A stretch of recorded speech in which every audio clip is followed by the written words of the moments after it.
Price lord. ಕರ್ತನ ನಾಮಕ್ಕೆ ಸ್ತೋತ್ರ ಉಂಟಾಗಲ್ಪಡಲಿ. ಪ್ರೀತಿಯುಳ್ಳ ದೇವ ಜನರೇ, ಯೇಸು ಕ್ರಿಸ್ತನ ಹೆಸರಿನಲ್ಲಿ ನಾನು ನಿಮ್ಮನ್ನು ವಂದಿಸುತ್ತೇನೆ. ಮಾರ್ಕನು ಬರೆದ ಸುವಾರ್ತೆ 5ನೇ ಅಧ್ಯಾಯ 36ನೇ ವಚನದಲ್ಲಿ ವಾಕ್ಯವು ಈ ರೀತಿಯಾಗಿ ಬರೆಯಲ್ಪಟ್ಟಿದೆ. ಅಂಜಬೇಡ, ನಂಬಿಕೆ ಮಾತ್ರ ಇರಲಿ ಎಂದು ಹೇಳಿದನು ಎಂದು ವಚನವು ಬರೆಯಲ್ಪಟ್ಟಿದೆ. ಅಂದರೆ ಪ್ರೀತಿಯುಳ್ಳ ದೇವ ಜನರೇ, ಕರ್ತನಾತ್ಮನ ಈ ಮುಂಜಾನೆ ವೇಳೆಯಲ್ಲಿ ಆತನು ನಮ್ಮೊಟ್ಟಿಗೆ ಈ ರೀತಿಯಾಗಿ ಮಾತನಾಡುವವನಾಗಿದ್ದಾನೆ. ಮಗನೇ, ಮಗಳೇ, ನೀನೇನ್ ಮಾಡಬೇಡ, ಅಂಜಬೇಡ, ಭಯಪಡಬೇಡ, ನಂಬಿಕೆ ಮಾತ್ರ ಇರಲಿ ಎಂದು ಆತನು ನಮ್ಮೊಟ್ಟಿಗೆ ಈ ರೀತಿಯಾಗಿ ಮಾತನಾಡುವವನಾಗಿದ್ದಾನೆ. ಸ್ವಾಮಿ ಇಲ್ಲಿ ಏನ್ ಮಾಡುವವರಾಗಿದ್ದಾರೆ ಅಂದರೆ, ಸಭಾ ಮಂದಿರದ ಅಧಿಕಾರಿಯ ಬಳಿಗೆ ಹೋಗುವವರಾಗಿದ್ದಾರೆ. ಸಭಾ ಮಂದಿರದ ಅಧಿಕಾರಿ ಒಟ್ಟಿಗೆ ಈ ರೀತಿಯಾಗಿ ಆತನು ಮಾತನಾಡುವವನಾಗಿದ್ದಾನೆ.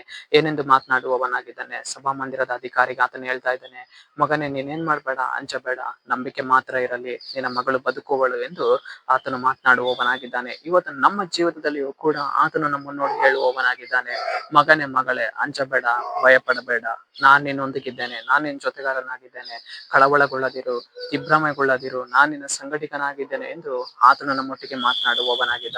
ಇಲ್ಲಿ ಸಭಾ ಮಂದಿರದ ಅಧಿಕಾರಿಯ ಮಗಳು ಆಕೆಯನ್ನಾಗಿದ್ದಾಳೆ, ತೀರಿ ಹೋಗಿದ್ದಾಳೆ.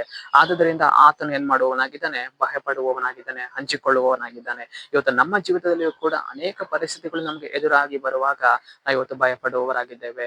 ಕರ್ತನ ನಮ್ಮನ್ನು ನೋಡಿ ಹೇಳ್ತಾನೆ, ಮಗನೇ, ಮಗಳೇ, ಭಯಪಡಬೇಡ, ಅಂಜಬೇಡ, ಪರಿಸ್ಥಿತಿಗಳನ್ನ ನಾನು ಮಾರ್ಪಡಿಸ್ತೇನೆ ಎಂದು ಆತನು ನಮ್ಮೊಟ್ಟಿಗೆ ಮಾತನಾಡುವವನಾಗಿದ್ದಾನೆ.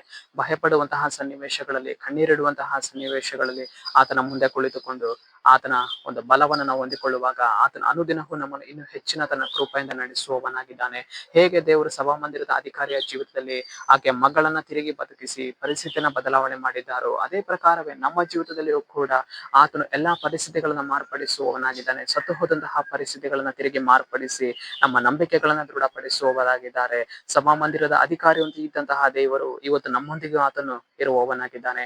ಸರಿ, ನಾವು ಪ್ರಾರ್ಥಿಸಿಕೊಳ್ಳೋಣ. ಅಪ್ಪ ಕರ್ತನೆ, ನಿಂಗೆ ಸ್ತೋತ್ರ ಸ್ವಾಮಿ. ಈ ಮುಂಜಾನೆ ವೇಳೆಯಲ್ಲಿ ದೇವರೇ, ಈ ವಾಕ್ಯ ಭಾಗ ಸಂದೇಶವನ್ನು ನೋಡುವ ಜನಗಳನ್ನು ಸಂಧಿಸು.